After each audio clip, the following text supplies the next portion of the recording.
বর্ধিত তসবিহ, এমন এক তসবিহ যেই তসবিহ একবার বললে কোটি কোটি বার অন্য তসবিহ বলার সমান নেকি হইতে পারে। এই হাদিসটি আমাদের জেনে থাকা এবং এর উপর আমল করা অত্যন্ত জরুরি এই ব্যস্ততার জীবনে। একবার নবী সাল্লাল্লাহু আলাইহি সাল্লাম সকাল সকাল তার বাড়ি থেকে বেরোলেন, একটা চক্কর দিয়ে বেরোলেন বাড়ি থেকে। হিনা সাল্লাহ সুবহ, ফজর পড়ার পরে। ওয়াহিয়া ফি মসজিদ, দেখলেন যে জয়দিয়া তার মুসাল্লাতে, যেখানে বাড়িতে নামাজ পড়েন সেখানে বসে আছেন মুসাল্লা। সোমবার রাজা বাদান আধা, তারপরে দোহার সময়, অর্থাৎ সকাল 8টা 9টা 10টা এই সবগুলি দোহার সময়, কমপক্ষে 8টা থেকে 10টার মাঝে এই সময়গুলোতে, যেটাকে পূর্বাহ্ন বলা হয় বাংলা ভাষায়, এই দোহা চাস্তের সময়। সহজ ভাষা আমাদের দেশের লোকেরা ফার্সি বেশি বুঝে। হ্যাঁ, দোহা মানে হচ্ছে চাস্ত। এই চাস্তের নামাজ পড়ার সময়, চাস্তের সময় আবার ফিরে আসলেন, দেখলেন ওয়াহিয়া জালেসাও, বসেই আছেন তিনি। জয় রাদিয়াল্লাহু তাআলা মুসাল্লাতে যায় নামাজে বসে আছেন। বললেন রাসূলুল্লাহ সাল্লাল্লাহু আলাইহি ওয়াসাল্লাম তাকে সম্বোধন করে, মাজিলতি আলাল হালিল্লাতি ফারাকতুকে আলাইহা, তোমাকে যে অবস্থায় ছেড়ে গিয়েছি ওই অবস্থায় এখনো তুমি বসেই আছো, ওখানে বসে আছো, আরে উঠোইনি ওখান থেকে। মাশাআল্লাহ। কালাত নাম, বললেন যে হ্যাঁ সেখানেই তো বসে আছি, আমি তো যাই নামাজ থেকে উঠিনি, বসে আছি। ফাকালান নবী সাল্লাল্লাহু আলাইহি ওয়াসাল্লাম, নবী সাল্লাল্লাহু আলাইহি ওয়াসাল্লাম বললেন, লাকাদ কুলতু বাদাকি আরবা কালিমাত সালাসা মাররাত, তোমার কাছ থেকে যাওয়ার পরে আমি 4টি বাক্য বলেছি 3 বার করে। 4টি বাক্য বলেছি কয়বার করে? মাত্র 3 বার করে, যে 1 মিনিটও লাগবে না, 1 মিনিটও লাগবে না, কয়েক সেকেন্ড, 3 বার বলতে। লাউ ওজেনাত বেমা কুলতে মুনজুল ইয়াম, আজকে সকাল থেকে শুরু করে এখন পর্যন্ত এই যে কয়েক ঘন্টা, 3 ঘন্টা 4 ঘন্টা যা তুমি জিকির আজকার করেছো, তার সাথে যদি দাড়ি পাল্লে ওজন করা হয় তাহলে লা ওয়াজানাত হুন না, তাহলে আমার এই 4টি বাক্য 3 বার করে বলা তোমার জিকির আজকারের চাইতে বেশি ভারী ওজনসই হয়ে যাবে। তাই তোমাকে শিখিয়ে দিই। বললেন রাসূলুল্লাহ সুবহানাল্লাহি ওয়া বিহামদিহি আদাদা খালকিহি ওয়া রিদা নাফসিহি ওয়া জিনাতা আরশিহি ওয়া মিদাদা কালিমাতিহি, বলেন বা কালিমাতিহি বলেন, সমস্যা নেই। জি, সুবহানাল্লাহি ওয়া বিহামদিহি, তার প্রশংসার সাথে, তার পবিত্র আল্লাহর পবিত্রতা ঘোষণা করছি, প্রশংসা বিজড়িত বা তার প্রশংসার সাথে। আদাদা খালকিহি, কতটা? একটা প্রথম বাক্য হচ্ছে তার সৃষ্টির সংখ্যা পরিমাণ। আল্লাহর সৃষ্টি, আমাদের দেশে একটা কথা আছে 18,000 মাখলুকাত, কেউ গণেছে যে 18,000, তো এটাও তার ফলস কথা। আর তার উপর যে কত হাজার আর কত লাখ আছে আল্লাহ বলা জানে, কারণ আল্লাহ বলছেন আল্লাহর সেনাবাহিনী সম্পর্কে কেউ জানে না। আদাদা খালকিহি, তার সৃষ্টির সংখ্যা পরিমাণ কি করছি? তসবিহ করছি আর প্রশংসা করছি, হয়ে গেল। ওয়া রিজা নাফসিহি, এতটা পরিমাণ তসবিহ আর প্রশংসা করছি যাতে আল্লাহ রাজি হয়ে যান, সন্তুষ্ট হয়ে যান। এটাই তো মুখ্য উদ্দেশ্য, আল্লাহকে সন্তুষ্ট করা। আল্লাহ সন্তুষ্ট থাকলে আযাব দেবেন না, জান্নাতে দেবেন। 2 নম্বর বাক্য হয়ে গেল 4টি বাক্যের। ওয়াজেনা, তার আল্লাহর আরশের সমান ওজন, যেন আল্লাহর আরশের সমান কি করছি, বা আরশ পরিমাণ ওজন আমি তসবিহ করছি এবং প্রশংসা করছি। ওয়াজেনা তার আল্লাহর আরশের সমান আমি তসবিহ করছি। আর কি?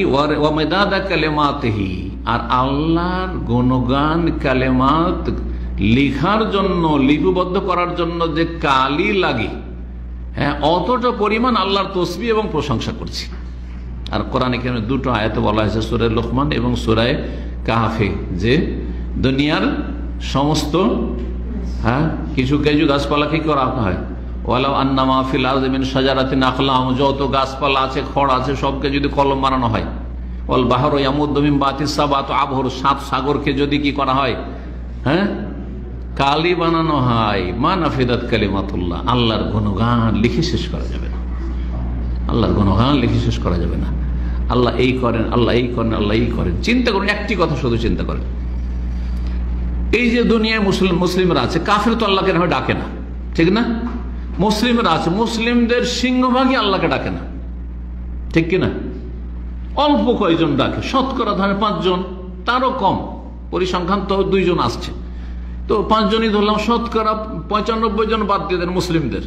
হ্যাঁ, যত কোটি মুসলিম আছে এর মধ্যে 95% বাদ দিয়ে দেন, 5% শুধু রাখেন।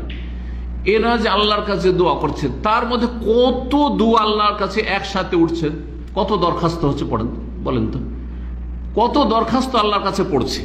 আর কত রকমের দরখাস্ত, আর এক একজনের পক্ষ থেকে কত রকমের যে আরজি আর দরখাস্ত আল্লাহর সামনে যাচ্ছে, আবার কত ভাষা দিয়ে যাচ্ছে। এক ভাষাতে কি, আরবি দিয়ে শুধু না বাংলা দিয়ে শুধু, দুনিয়ায় কত ভাষায় মুসলিম আছে, আর সবাই কিন্তু আল্লাহর কাছে দোয়া করছে, আর সবার দোয়াগুলি আল্লাহ শুনছেন, একটি কথার আর একটির সাথে সাথে পার্থক্য করছেন। আমার কানে এদিক থেকে যদি একজন প্রশ্ন করেন, এদিক থেকে প্রশ্ন করেন, কোনোটাই শুনতে পাবো না, কোনোটাই উত্তর দিতে পারবো না।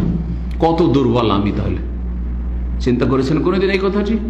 কিন্তু আল্লাহর কাছে এই কথাগুলি কত ভাষায় পৌঁছেছে, আর কত সংখ্যায় লোক আল্লাহকে ডাকছে আর আল্লাহর কাছে দরখাস্ত করছে। হ্যাঁ, আর কত রকমের দরখাস্ত যাচ্ছে একসাথে, আর সবগুলির দরখাস্ত শুনছেন। কোনটি দোয়া কবুল করা হবে, কোনটি কবুল করা হবে না, কাটটা আগে কাটটা পরে, সাথে সাথে সবার আলহামদুলিল্লাহ গরজ করা হচ্ছে না, হচ্ছে না? হ্যাঁ, যারা সত্যিকার হালাল রুজি খেয়ে আর তৌহিদ সুন্নাহ ভিত্তিক দোয়া করেন, তারা নিজে পরীক্ষা করেছেন, আমার লাইফ, আমার দোয়া কবুল হয়েছে। আমার যে 2-4-10টা না কবুল হয়ে থাকে, তো আমার শত শত হাজার হাজার দোয়া কবুল হয়েছে। বরং 2-4-10টা কবুল হয়নি, কিন্তু বিনা দোয়াতে আল্লাহ এমন কিছু দিয়েছেন যেগুলো আমি নিজেই কল্পনা করিনি, এগুলো দোয়াই করিনি, আল্লাহ না চেয়েই দিয়েছে।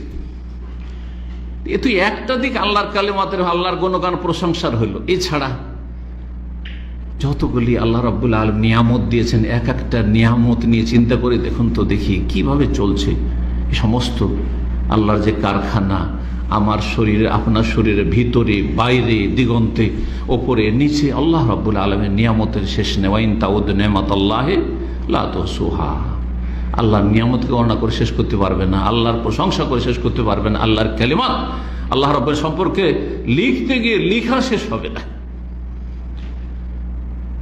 এই জন্য সংক্ষেপে আল্লাহর শুকরিয়া আদায় করবো বা আল্লাহর গুণগান করবো কি বলে? আলহামদুলিল্লাহ বলে। পবিত্রতা ঘোষণা করব কি দিয়ে? সুবহানাল্লাহ। আমি কত দুর্বল যে দুটো লোক আমাকে মাসলা জিজ্ঞাসা করছে, আমি এরও বুঝি না ওরও বুঝি না, আমি কয়টা বুঝবো? একজন করে বলেন, ঠিক না? কার কথা শুনবো? ধমক দিচ্ছি। আর আল্লাহ তুমি সবার শুনছো একসাথে, আর এতগুলি ভাষা একসাথে যাচ্ছে, সবগুলি তোমার কাছে, সবগুলি শুনে সবগুলিকে তুমি, সবার দরখাস্ত তুমি পূরণ করছো আর কবুল করছো আল্লাহ রাব্বুল আলামিন। আল্লাহু আকবার, সুবহানাল্লাহ। জি, তসবির কথা বলছিলাম। তো এই হাদিস সহিহ মুসলিমে রয়েছে।